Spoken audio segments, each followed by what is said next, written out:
Wow. Aloha. We're Welcome, live. familia. You're listening to the Re-Evolution podcast and the broadcast of angelic intelligence, angelic codes, and super divine quantum bifurcation duality. I'm joined with my soul sister, Hello, everybody. So great to be here. Skaia Koyich. We've never done a live video, No. even though we've done countless activations, quantum leaps, and in this year, just like seasons of life together. So much. It's so great to be here and to be on your podcast and sharing my story, but also sharing everything that we've learned together. It's been amazing. Yeah. Yes. So I want to give some context here to the familia. I met Katie at the beginning of this year in Maui at International Tribe Design. Shout out to Danimal and Frank J. I was there facilitating yoga, breath work, and actually you witnessed the birth of Mystic Dance Temple. Yes. Which was our now infamous play shop. Which was actually, for me, one of the most pivotal parts of Tribe Design. It was actually in that workshop that I realized that I needed to get a divorce. Whoa. Yeah. Okay, so yeah. let's get right into that, because this was my first impression of how I met Katie. You were there with Mei Li. Love you, Mei Li. Sending some aloha to you. Who was your sister that you met in Singapore or China? In China. Almost, actually 10 years ago. Wow. Yeah.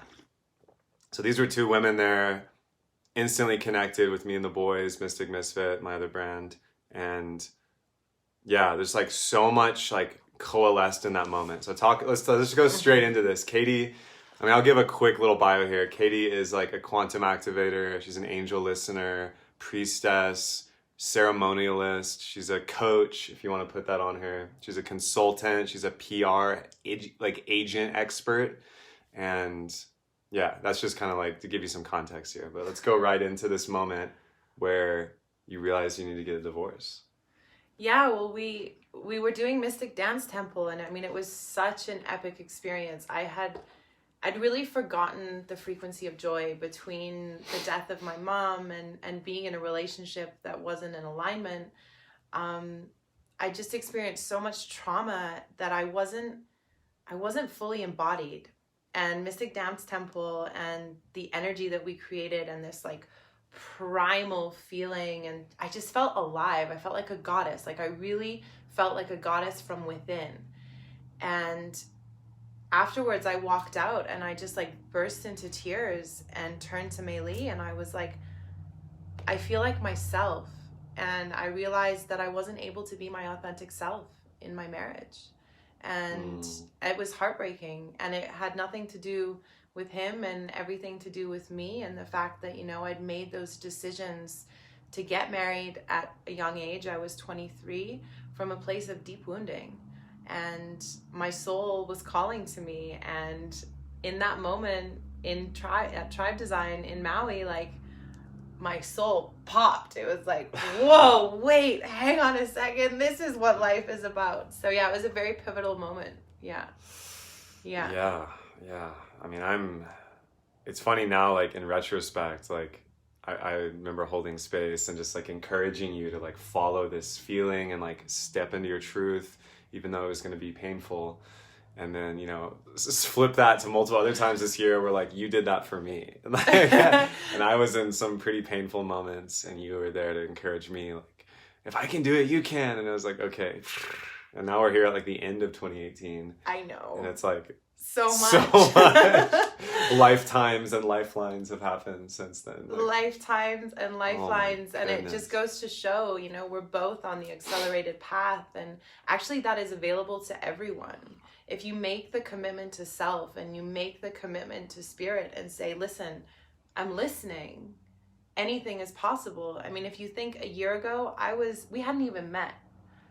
At the end of 2017, this time last year, I was in Bali trying to figure out, was I supposed to be in my marriage? Was I not? You know, go to Maui at the beginning of 2018. And since then, it's been a quantum acceleration of coming into full alignment and discovering my purpose. And, you know, it's not just me. I'm not special in that. It's available to everybody. Let's get right into that, because I think that is like one of the number one topics in our scene, the conscious community, and also just like in every scene, village, tribe I talk to, and this is like one of the number one questions that people just like out of the cold ask me online is like, how do I find my purpose? Wow. I mean, first of all, I think it's really important to establish the prerequisite that every human being on this earth has a unique divine purpose, a soul's blueprint. We're not just a body and a mind. We are a body, a mind, and a soul. And so in order to find that purpose, we have to peel off the layers of conditioning, of programming, and essentially reprogram so that we can activate within ourselves our soul's truth. Does that answer your question? It does. And maybe like it's worth defining like purpose. Like why is it important that we find our purpose? Like what does it do when we have purpose? Okay. I mean, so I love this because I actually just wrote a post about taking the red pill. Yep. So if you think about the world, okay, and there's really two timelines that are running in parallel to each other. There's the Matrix where, you know, you take the blue pill and you follow the rules and you live in this societal conditioning. And then there's the new paradigm, the red pill. And oops, I took the red pill. I feel like it's like several. And the thing is that when we're living in the Matrix, when we're living in the 3D world, we're conforming to a bunch of rules and systems that are bringing us outside of ourselves, right? So to come back to our purpose means to come back within ourselves. We all have this soul's purpose on the earth. And why is it important to find it? Because if we're going to merge the two timelines, if we're going to shift into the new paradigm, then we have to all be living, creating, and relating from a place of full alignment. So what I heard there, and what the big like takeaway here is like living inside out instead of outside in. Exactly. What's that Carl Jung quote that though he who looks without dreams, he who looks within awakens. Yeah. Exactly. And it's about awakening to your highest potential. It's not just about finding your purpose. And I feel like purpose has become like a buzzword. Purpose-driven businesses, discover your purpose. What does that mean? I'm here to bring the power back to that. It's about being of service, because ultimately that is what we're all here to be and to do. But the truth is that so many of us are caught in servitude, right? So it's about service versus servitude. Right. And servitude being like you're serving something outside yourself. Exactly. And not listening. Exactly. And constantly putting others first, right? So for me, you know, as an only child, in a very core nucleus family of a lot of women, I was the youngest.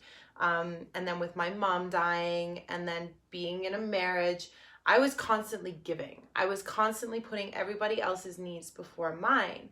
And it was only when my body broke down on me, I had chronic stress and chronic fatigue, that I was forced, literally, spirit wiped me on my ass and was like, now you have to put yourself first. And the old paradigm sees that, you know, putting yourself first is selfish, right, which is not true. It's about being self-centered, because when you're serving self-full, yeah. Exactly. Because then when you're in that centered alignment, when you're honoring yourself, then can you truly be of service to others. You can't give from an empty cup. It's just not possible. So, you know, especially for women, this is so important, because we've come into a reality, and I see this so much with my clients who I work with, where we're giving. You know, we can have it all now. We can have the job, the career, the beautiful home, the family, everything. But where does that leave time for ourselves? And actually, if you look at the feminine and masculine energies, the energetics, not the man and the woman, right, but the energetics of it, the woman is to receive and the man is to give. And so it's about finding this inner alchemy and this balance between the two so that we can actually serve ourselves, find that wholeness from within, and then serve others. Right. It's beautiful. It's so simple too when you think about it. Like it's tricky because the way we were taught and brought up, it's like ass backwards, you know, just give, put others first. Like, you're thinking about yourself. How dare you? How dare? So what about the church? What about the family? What about your people? What about the government? It's like obligations. Yeah. Responsibilities. Do you know how many people called me selfish when I left? A lot of people. And that was something I had to really overcome. And that's something that I work with my clients to really understand, is that it's okay to give permission to them, to give permission to myself. And now it's part of my practice. Like, if I don't have my me time, I am grumpy as fuck and I'm not in alignment. Right. I can feel when I'm giving my energy too much to people, you know? And this energy of giving also comes from an energetic of proving oneself, like of feeling the need to really assert ourselves in the world. And I know I had this energetic flowing through me because I felt so unseen. But ultimately, you have to see yourself before anyone else can see you. Well, the proving energy is interesting, right? Because if you're trying to prove, it instantly implies that you're not enough as you are. Exactly. You're signaling to the universe, hey, I'm not enough. And then so what you're going to get back from that are people who don't value you, who don't see you, you get taken advantage of. And then so many people become victims, right? And I experienced this in my professional career of like feeling not seen, feeling not heard, wanting to put myself forward, not being received, and then going into victim mode, right? But what we're here to do in that shift into the new paradigm is to lift out of victim consciousness and to move into creator consciousness. Yes. And working with leaders, I see so much of, you know, this creation of reality where everything is stressful, everything is a challenge, constantly in resistance. But it's like you're creating that with the energy that you're bringing in, because everything is frequency. Right.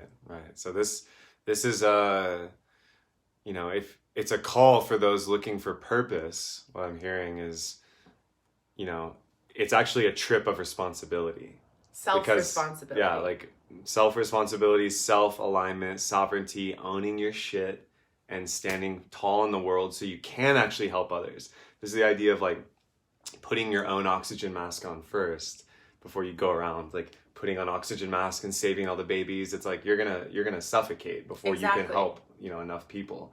So okay, so let's spiral this real quick. Let's quantum this. So pretty much it's ass backwards. Like, don't be selfish. Look at others. It's actually the opposite. If you actually want to help others, you need to serve yourself first. And receive. So like receptivity is something that has been neglected because so much of humanity is living in the lower energy centers, the lower chakras, focused on having their basic needs met.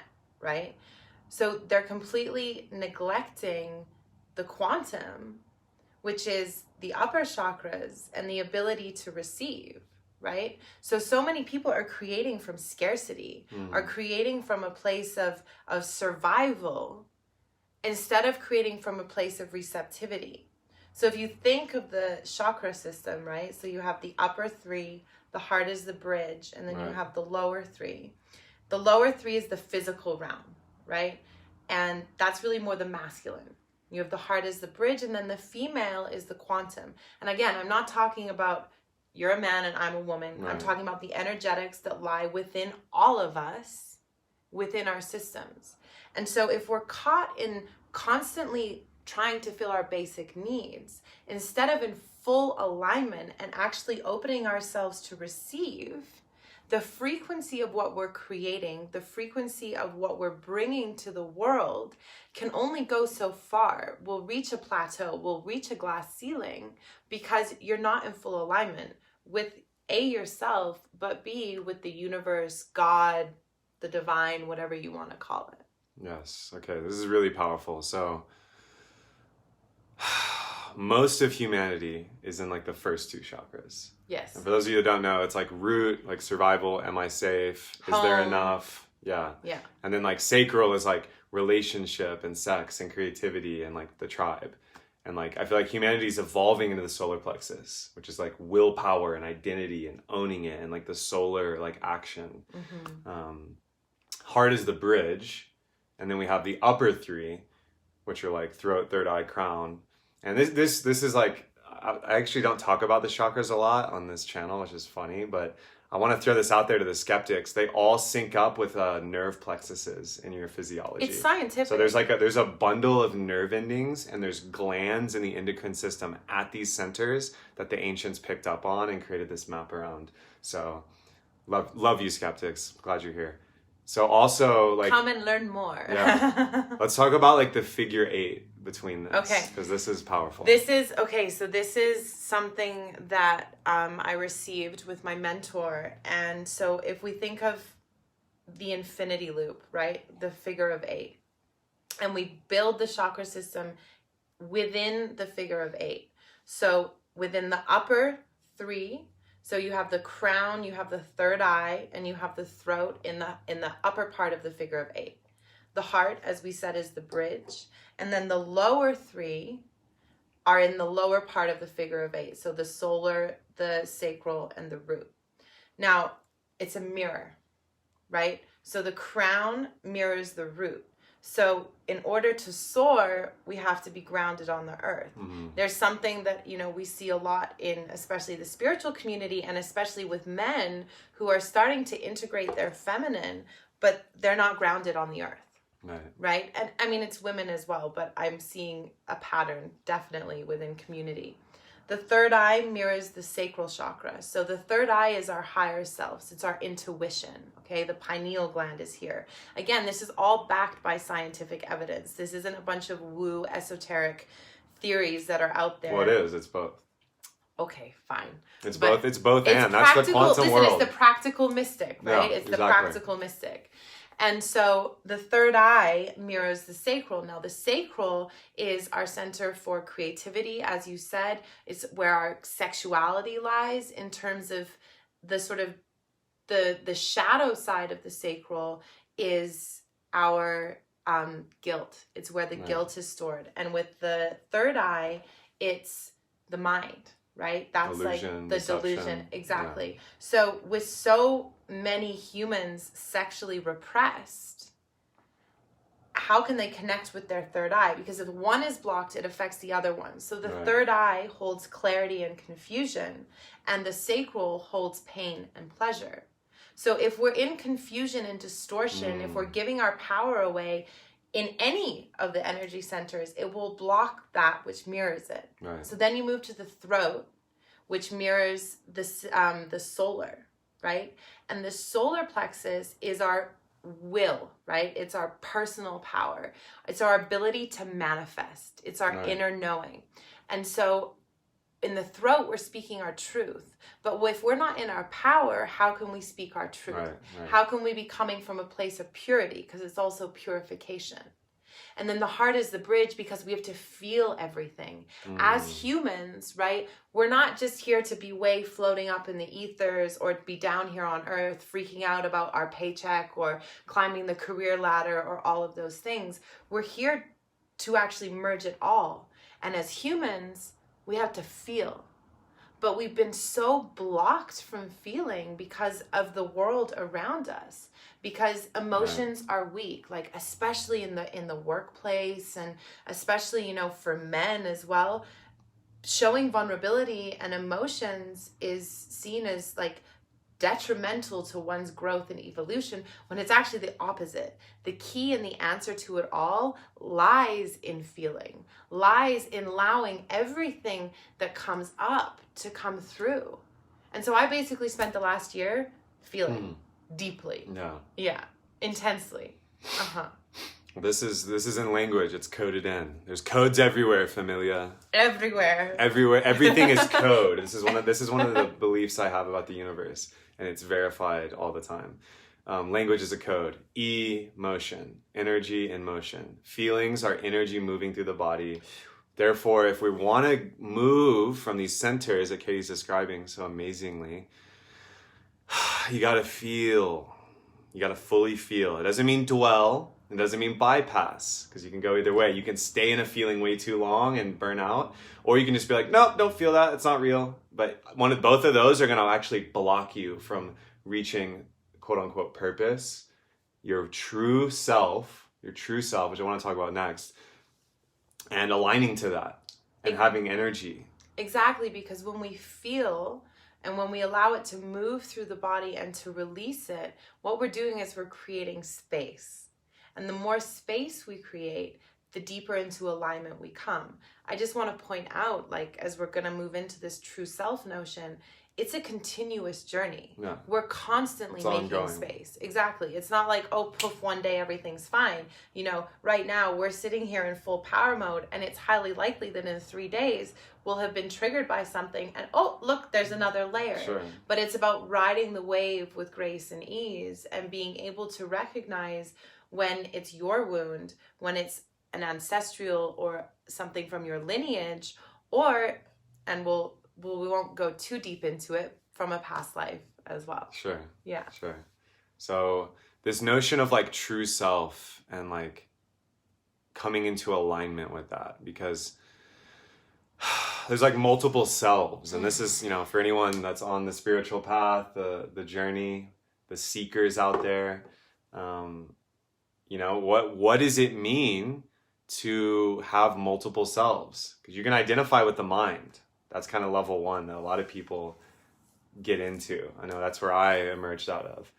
And there's something beyond the mind, which is why we meditate, which is why yoga and a lot of practices, pranayama, all the forms of self-knowledge, contemplation, mysticism, etc.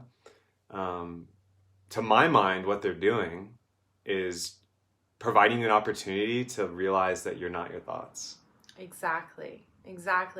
You know, in order to really discover our true self, we have to be able to become the master of the mind, because the mind makes a wonderful servant and a terrible master. I know I lived in my mind for, you know, almost 30 years, and it fucked me up big time, because I was making decisions from a place of either fear or scarcity, or, you know, thoughts that were being created by my wounding that are not true. And the mind is very powerful. And I think, you know, also there can be a lot of sort of perpetrator energy towards the mind, that it's evil. The mind is amazing. I love my mind. I honor my mind. Totally. And at the same time, my highest self, and in order to live in my highest or my most authentic self, it harnesses the mind when it's required, when it comes to making strategic or structural decisions. But here's the thing. You can't have strategy ruling your life, right? If the mind is constantly going, there's no room for the information to flow through and for you to actually be creating from a place of true alignment. The mind makes an amazing servant. Because, you know, Ram Dass says this, even if you're absorbed in nirvana and bliss, you still got to remember your zip code. And it's true. It's true. Like, so good. You can bliss out all you want. You can go to India. You can go to the Amazon. But if you can't, like, orient yourself in space-time, you actually have lost the mind. And so, like, follow our hearts, but take the brain with you. Exactly. This is what we're calibrating from the 60s and the Cultural Revolution there, and, like, what's happening now on the planet. Leaders, people of influence, people that are managing companies, like high-level coaches, high-level consultants, you know, creators. It's imperative now that they're coming into true alignment with themselves. Absolutely. So that they can ripple that out into their creations and their teams and their partners and their, you know, families. So that is like a whole ripple effect on the planet and the infrastructure we're living in, which right now is like, it's reaching this like tipping point. Like we're in this like gray zone where it's like, well, it's awkward. It's awkward. And if you know, I don't personally read the news, but when I do, or I see what is being exposed, there's just so much fear mongering and such a fear-based consciousness, right? and there's a lot of problems. And I was at a mastermind once with Naveen Jain, and he's a very successful, purpose-driven entrepreneur, hugely successful, and he says, you want to make $1 billion, solve $1 billion problem. In my eyes, if we're creating businesses right now, we have to move away from the old paradigm of essentially short-termism and corporate greed that is simply profit-driven, and move to the triple bottom line.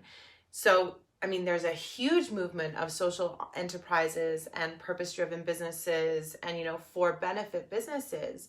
But the truth is that if we're actually going to create change and momentum, if we're going to bring the shift into full effect, then we have to be creating from this place of alignment, because anything else is actually not true, right? Each individual, each human on this earth has a soul's mission. We all have a piece of the puzzle, right? When you realize and understand that every moment is perfect and everything has been created up until this point to come to where we are going, right?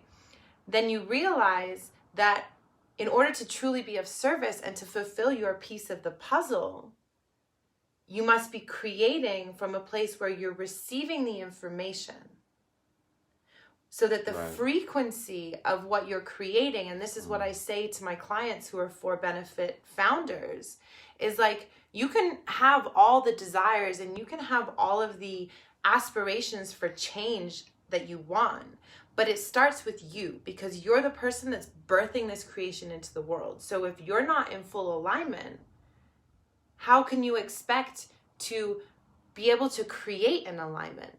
And so then we have resistance left, right, and center. And what I say is, like, resistance is real. If things are not going your way, if things are not going smooth, it's a signal. It's a signal. It's feedback. Signal. You're getting feedback from your universe and your like customers, clients, partners, whatever. It's not that like, just got to push harder. It's like, no, it's like, this is like, look at this. Like, something's resisting you because there's a lack of either integrity, alignment, sovereignty, authenticity, like intention. Like, it's the intention behind the action. So what is your intention? Am I coming from a place of scarcity? Am I coming from a place of greed? Am I coming from a place of wanting to prove myself? Or am I coming from a place of, no, this is like a legitimate idea that's come through and I'm bringing it to the world because this is what I'm here to do, and having the confidence and the humbleness as a leader to be able to stand in your truth and also say no to, the shareholders and investors and short-termism that is so prevalent when businesses start to grow, to be able to say like, no, this is my truth. And if it doesn't feel good, then don't follow it. You follow your joy. And that applies to everyone, whether they're entrepreneurs or they're running, Fortune 500 companies. Right. It's just that it's been switched. And, sometimes the feedback that I'll get is, well, you just live in La La Land and like, you quit your job and, you inherited money from your mom, so you're fine. And it's like, listen, this isn't just for entrepreneurs. This is for intrapreneurs. If we can all come from a place of being sourced within, right, when we show up every day in our truth, it shifts the ecosystem. Yes. So it's available to everybody. It's rippling out. It's a ripple, and everybody is a leader. If 10% of the planet embody what you're talking about, we'd have massive, colossal societal shifts. Exactly. And it's mega. And I want to pull this back too, wind it, because I hear this all the time. Like, but Kevin, how do you make money? You're living in La La Land. You talk a good game, but when it comes to the bottom line, like, I got to pay my bills and have health insurance. It's like, okay, respect and honor to that paradigm. And like, let me paint a picture, because I've met these people. They're making 6 figures. They have a Tesla. They have multiple houses. They have a beautiful 10 out of 10 wife, girlfriend. Meanwhile, their inner world, a swamp. A wasteland. They don't feel it. They don't feel successful. They don't feel connected. They don't feel happy. There's nothing there. Nothing. Meanwhile, on the outside, it's like everybody wants to be them. Everybody is giving attention to them. Everybody's like, yeah, like this is good. Keep going, keep doing it. And then you get them in a real safe space, which is one of my superpowers, one of yours too. You get them in a safe space, you create a field, and it all comes out. Oh, yeah. Oh, fuck, I don't feel connected to any of it. I hate it. I give it up like this. It's like... pattern disruption, right? So I think that's such a beautiful example, and I actually lived that. So past lifetime, I was a luxury watch brand manager. You know, I was on my way to having it all, and yet I felt so deeply unsatisfied. And at the time, because I was asleep and I wasn't aware that resistance is a signal from the universe, I kept leaning into it until it got to a point where I felt so empty inside that I got sick. Like my body literally shut down, because your body will signal to you when you're out of alignment. So the other thing is, like, for every human, if you have health issues, if you have these mystery illnesses or autoimmune problems, it's your body signaling to you that something is not in alignment, right? So when you break free from that, when you come to the realization that, okay, I actually have the power to create whatever reality I want, and that the external image, the beautiful home, the Tesla, you know, the 6 figures a month, the beautiful wife, husband, whatever it is. And by the way, my husband, beautiful man, ex-husband, beautiful man, super powerful, love him, I love you, Max, and just wasn't in alignment with who I was. Everything on the outside looked dreamy, and on the inside, I felt empty. I was comfort eating. I was, you know, sick. I felt tired all the time. All signals when you're not in alignment. Yes. And the mind telling me, literally, what the fuck's your problem, girl? Like, you've got a dream apartment in Singapore. You have an amazing man who, like, loves you and supports you. But the truth is, the soul knows. The soul knows. And when you listen to the soul, when you come from a place of higher alignment, and then you come into surrender, which is something I feel like we must talk about if we're on this topic of your true self, is, you know, being able to surrender to your soul, to be able to be in the listening. Now, surrender is the ultimate feminine quality, okay? And for centuries, we've been living in the old paradigm, masculine-driven world. And the feminine energy on the planet is rising, which is why everything's getting so stirred up, right? So we're all being tested in how much we can surrender. I was the queen of strategy, okay? When any vision would come, immediately my mind would come in. You even witnessed it when we were working together with the Misfits, right? Like, you guys would be visionarying and doing all these things, and I'd be like, but how are you going to do this? And it's like, what I've been learning or unlearning over the last year is that really, okay, strategy's good and it has its place, and structure is there, right? You need to have the discipline and the structure to hold visions, to hold businesses, to hold relationships in place so that it can allow for the flow. And the flow is where the surrender comes in. So, you know, manifestation is such a powerful tool. When we're in alignment, we can manifest anything. But there's a difference between manufactured manifestation, right? Where you're creating it with the mind, you're forcing it, and surrendered manifestation. This is big. So when we're in surrendered manifestation, we allow the information to come through, right? We're in full alignment. Our channels are open. We're able to receive the information that is in full alignment with our soul, with our divine purpose on this earth. And then obviously comes action, right? We have to listen, we have to trust in what we're receiving, and then take action. But the action is not, okay, then I got to do this, and I got to create this funnel, and I got to do that, and I got to hire this person and do that.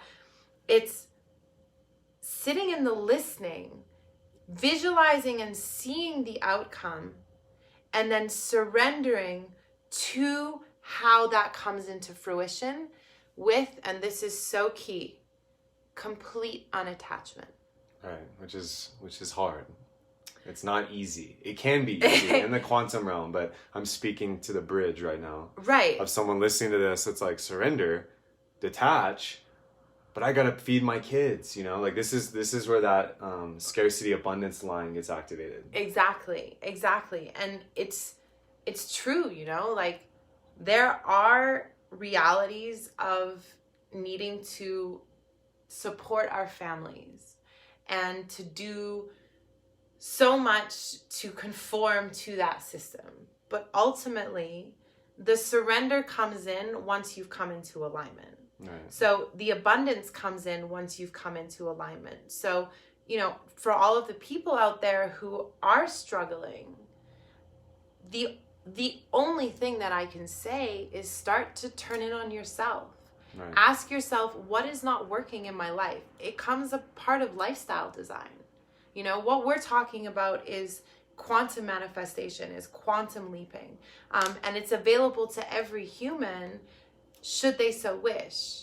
But it's about showing and signaling to the universe that you're ready, that you're committed to self. That was the number one message to me when everything started to pop open in my world, was if your commitment to self is there, then the rest actually starts to come. So it's not like you sit back and you surrender and you forget all your responsibilities and your humanness. You allow for all of that. You just simply put yourself as the priority. Right. And Put then, yourself at the center. Exactly. You're at the center of the mandala. Yes. The bill of goods sold to you by the Matrix, red pill incoming, trigger warning. It doesn't put you at the center. It puts you on the periphery, and it tells you you're marginalized. It tells you you're not powerful. And Katie, you are speaking to, you're at the center. You're actually the center and the axis of your universe. Exactly. And so if you're going to have the health, wealth, relationships, the body, everything, the wealth, the toys, the tech that you want and that you deserve and that are in alignment with your passion, purpose, and prosperity, you got to be at the center. Where else are you going to be? Exactly. Whose center are you going to be a part of? Like, this is a great perspective, and I'm actually dropping into a deep deja vu state right now. Whoa. Happening on camera.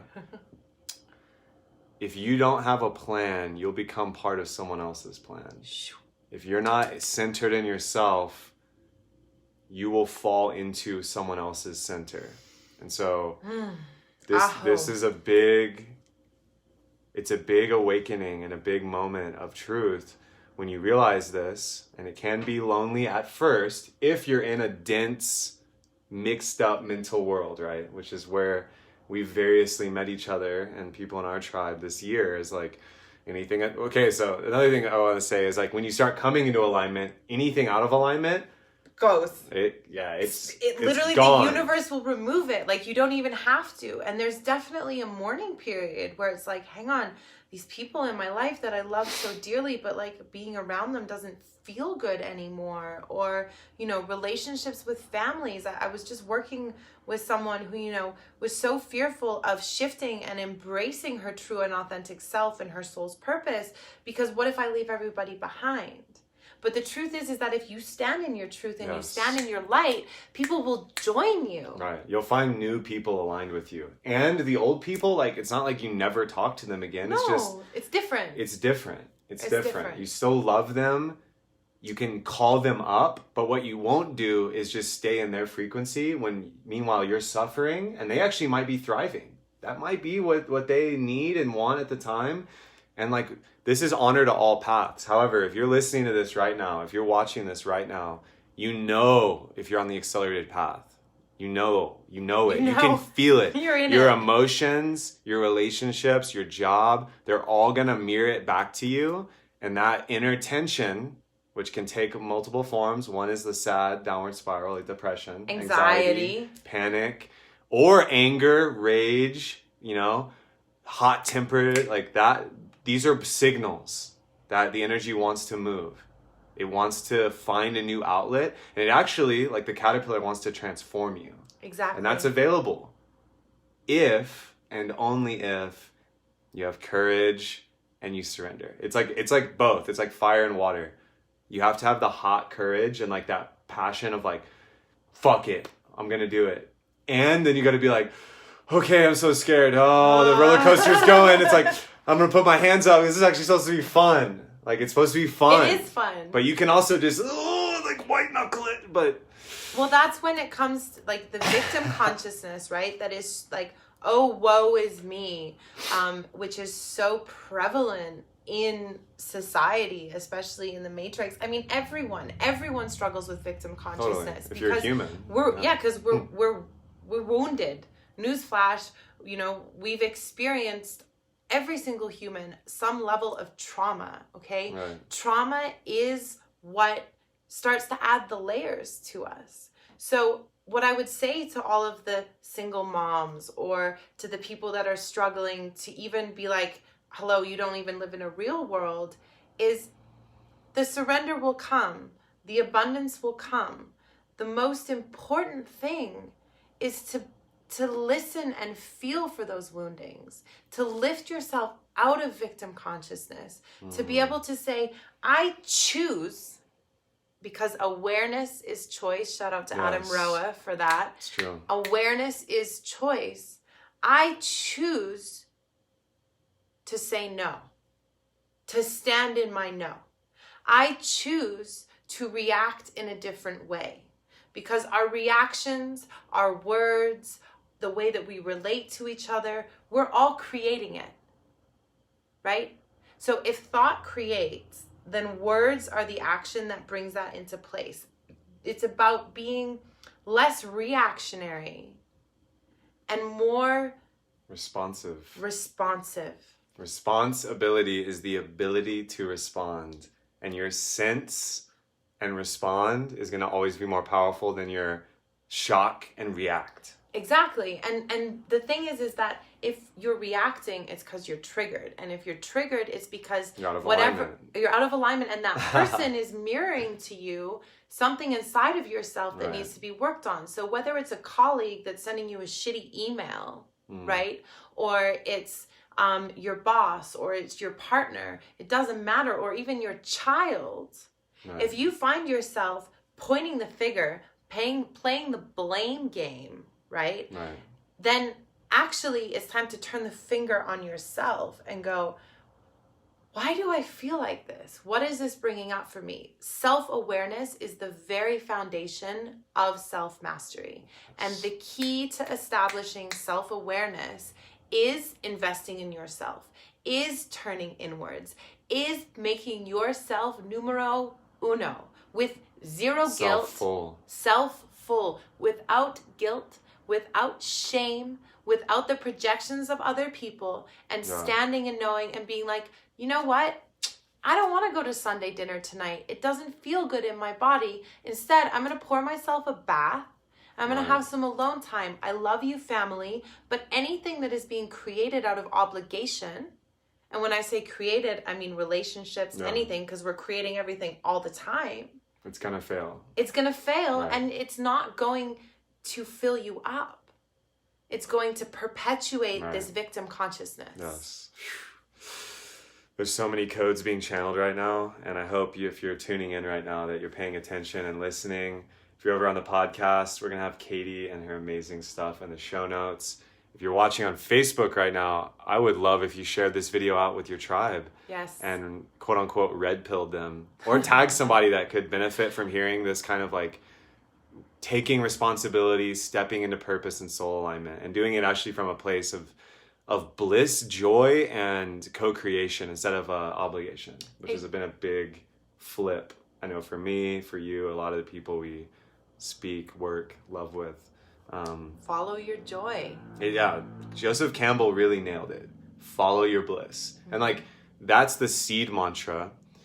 However, like in action, there's a ton of complexity you can add on, because it's not just like strip naked and dance in the street with flowers in your hair. No. People literally tried that in the 60s, and like that's like waking up and having a samadhi experience, then going and telling everyone you're God, and they're just like, put this guy in the mental hospital. Like, you can have these experiences and have this awareness and do it in a grounded way. Exactly. That's the whole point here. I love how we read each other's minds. That was really what I wanted to conclude with is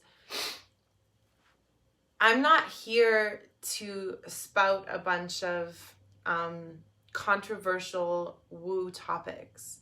I'm here to support humans in understanding that we are body, mind, and soul, and that integrating the soul into the body means understanding and accepting that everything is energy, which has been scientifically proven, that our intuition is our superpower. Again, the pineal gland, the intuition, scientifically proven, and that we can integrate all of this so that we are grounded on the earth, but that we are open to receive. Right. I am rooted, but I flow. Virginia Woolf. I mean, roots and wings. Roots and wings. Roots and wings. It's Mother Earth and it's Father Sky, and this is available to every human. And when every human sees that, or even just one person, and then they share that with their family, no matter where they live, no matter what they do, no matter what their circumstances are, the world can change. Yes. You know, be the change that you want to see in the world. Literally be it. Literally embody it. And in order to truly embody who you are and what you came to do, you must accept that you have a soul, that it is calling to you, and that it is ready for you to listen, to trust, and to take action. So we can stop complaining about how shitty the world is and that we're on the edge of war, because that is victim consciousness. And instead we say, okay, I can't change that, but I can create a reality that for me is the most empowered, is the most beautiful, is the most fulfilling, the most conscious, because awareness is choice. So we have the choice to consume better. Here on this earth, that is grounded. Vote that with is your nothing. dollar. Vote with your dollar. And you know, I'm not just a coach. I have a business all about raising consciousness about how we consume. Fashion, Talk about clothing. it. What is that? It's called True Living, literally about living a life that is true to you. And so it's a curated selection of the most beautiful, high vibe, conscious brands on this planet. I'm also a huge advocate and proponent of sustainable fashion. It's the second largest contributor to climate change. It pollutes not only the planet. What's number one? Agriculture. Animal agriculture. Animal In case agriculture. you didn't know that. Hashtag Whoa. vegan. Actually not. Geegan. Well, geegan. We're yeah. geegans. Geegan. And, you know, we can vote with our dollar. We can create change with our choices. And once we have the light of awareness shining on the choices that we have been making that have not been serving us, it is up to us to embody our truth by signaling to the universe through our choice and action. Yes. No matter who we are, what we do. It's back to responsibility, fam. Full responsibility. If you're watching the news and you're despairing, it's because you're not, on some level, probably many levels, owning your shit in integrity, taking responsibility, which is sense respond to reality, voting with your dollar, voting with the word. Every word is prayer. Voting with your relationships, voting with your business partners, voting with your children. Can we talk about that? Like it's huge. Voting with your children, inspiring your children to allow their inner dreamer to soar, allow their creativity to soar. You know, so much of my life and my reality came from the fact that my mom allowed me to be whoever I wanted to be, you know, and bless her for that. Thank you, Mom, for empowering me with the notion that I could do anything. But so many people in this world are put into a square box. And universal energy, the energy around us, is spiral. Shout out to Thrive for those of you that want to take the red Thrive pill codes. and dig deep. Go to Thrive the movie. It's on YouTube. You can stream it for free. The director and the host is actually the heir of the Procter and Gamble fortune. Yep. And so he's been on the other side, shall we say. He's taken the blue pill and then started to take the red pill, and he really shows a lot of the truth of the world that we live in. So if there's some of the terms that we're using here that seem a bit out there, it's a good place to start. So Katie, where can people find you? People can find me on Facebook and Insta. I've been under the radar, just doing the work behind the scenes, but stepping fully into owning it. She's ready to step in. I'm in it. Go follow her right now. Like, go follow me. She's tagged on here. Go follow her. She's tagged in the show notes. What's your Insta handle? It's Katie.Koyich, Katie with a Y, Koyich, Koyich. You'll find me on Insta, Facebook, and by the time this podcast comes out, there will definitely be my website live as well. So for all of you who've tuned in, thank you. I want to take a second to just really honor Kevin. You've been really, really instrumental for me in my journey. Definitely. It's really funny. Everyone thought that we were sleeping together. And this is what I want to say is, Kevin and I were brother and sister. That was like 17 lifetimes ago. 17 lifetimes ago, Guru, I tell you. It was in India and it probably was very interesting because that was not down anyway. This lifetime, soul sister only. And we're here to create together. We're here to work together. And, the synergy and the energy that I think a lot of people can feel between us is that creation energy. Yes. And I'm really honored to be here with you, to co-create with you, and to, wake people up with the red pill. I just realized this is the red pill. I know. We just named my mic, which is the red pill, which I'll be carrying with me as I travel and spread consciousness. Maybe that's the name of my podcast. Oh, the wow. red pill. Well, don't do a codcast. Do a podcast. I'll do a podcast. It's time to close it out when the words start to become balanced. I know, that was like the first blip in the song we've been singing. This has been the Re-Evolution podcast. I'm your host, Kevin Orosz. This is my soul sister, Katie Koyich. Go find out more about her. Follow her. She's a priestess, angelic, coach, consultant, cosmic agent. She will red pill you, especially if you follow her on Insta. I know your Insta stories are lit. She's tagged here. Thank you so much, fam, for tuning in. If you felt this, if you vibed this, leave a review for either of us on our Facebook pages, our business pages. Share the video out. Tag somebody who can benefit. Until next time. Ciao.